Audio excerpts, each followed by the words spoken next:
Hier is ons weer. By my in die ateljee is Karin Kreer. Sy is verbonde aan DSK, die fokus van ons eerste bydrae. Welkom hier by ons, Karin, en wel dan met daai uitstekende werk wat julle doen. Baie dankie Corneille, dis 'n voorreg om hier te wees. Dis ek nou reg verstaan, skryf jy die kurrikulum vir landbou en as ek reg hoor dit spesifiek die eerste laerskool in Suid-Afrika waar hulle dit toepas. Ja, Corneille, ons het begin kyk na omdat ons in 'n boerdery omgewing ons skool het. Ja. En ons graag vir ons kinders van baie vroeg af 'n liefde vir landbou en vir die natuur wil leer, het ons begin kyk na kurrikulums en ons kon nie iets kry nie. En ons het besluit kom ons skryf ons eie. Ja. Ons het baie vennote gehad wat ons gehelp het en ons het probeer aanpas by die universiteite, nie noodwendig by die CAPS kurrikulum nie. Ja.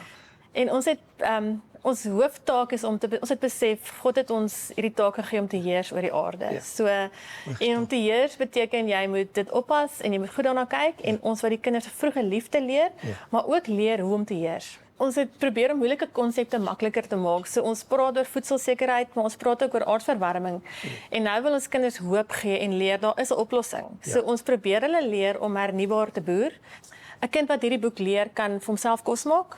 Die basis van die boek is vir my grond en daarmee saam kom moeilike konsepte soos van die stikstofkringloop en watersiklus, goed wat kinders nie noodwendig sal leer tot later in 'n lewe nie. En nou sit ons al hierdie goed saam en die kind verstaan hoe hierdie goed prakties in mekaar inskakel. Dis nie net iets wat in 'n NT handboek lê nie. Dit is nou 'n werklikheid hier op die plaas by die skool kan hulle sien hoe vorm die sojaboon se goedjies onder by die wortels en hulle kan sien hier word sy stikstof gemaak. So ons maak moeilike goed vir hulle maklik. Hoe ervaar die kinders dit? Is hulle oop vir landbou as 'n toekoms en 'n rigting om te leer oor landbou? Ek glo so Corneille, vir ons hoofdoel is om 'n liefde te kweek. So ons wil die kinders uitvat. Ons doen ook goedjies.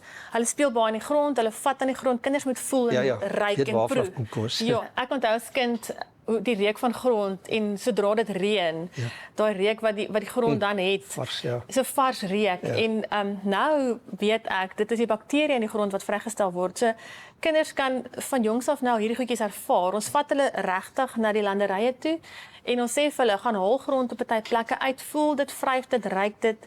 En ons glo hulle leer baie, maar hulle leer ook 'n liefde. En hoe gaan kinders 'n liefde leer as ons hulle nie blootstel nie? Nee, presies, ja. Maar is hierdie wat ek het gekyk, dis ongelooflik goed gedoen. Die illustrasies is so maklik en eenvoudig. Is dit spesifiek gerig op kinders wie se ouers boer of is dit vir enige kind? Dit is vir almal. Ons groot hoop en droom is dat dit by elke liewe kind veral op die platteland sal uitkom wat reeds op plase bly. Dat daai kinders vir hulle self kan leer kos maak, maar dit is ook vir enige kind in enige skool want ons gebruik nogal moeilike wetenskap. Daar's baie wiskunde in. Nou in plaas van om 'n wiskunde handboek op te maak en 'n woordsom oor Jannie en Sannie te doen, kan hulle nou die spulpunt se omtrek meet, hulle kan uitwerk hoeveel kunsmis moet gestrooi word. Hulle doen moeilike somme, maar prakties. Ja, dis ons almal moet eet, ons almal het kos nodig en met die groeiende wêreldbevolking moet kinders besef ons behoefte na kos is meer. Ja. En kinders moet besef waar dit vandaan kom om waardering te kry en ja, dit is ook vir ons baie belangrik. Ons het die pragtige insetsel gesien van wat julle daar gedoen het, daai oop dag. Dit was so mooi om te kyk, maar wat lê nou voor en waarna kan ons nou verder uitsien om van julle af te hoor? Ons is baie opgewonde. Ons is nou al besig aan ons 2de jaar wat ons die kurrikulum oefen by ons skool. Soos wat ons skryf het ons klaar begin doen by DSK. Ja. Ons het boere in ons omgewing waarna ons ry en dan as ons plantyd is, dan gaan ons neem videoetjies op. Ons wil in elke boek is daar 'n QR-kode wat ons dan kan scan en elke kind kan sy video kyk wat ons by ons skool opneem. Ja. Ons is besig met opnames. So ons het baie oulike Anja Minnar help ons daarmee. Sy is baie oulik. Sy het ook die illustrasies gedoen. Ja.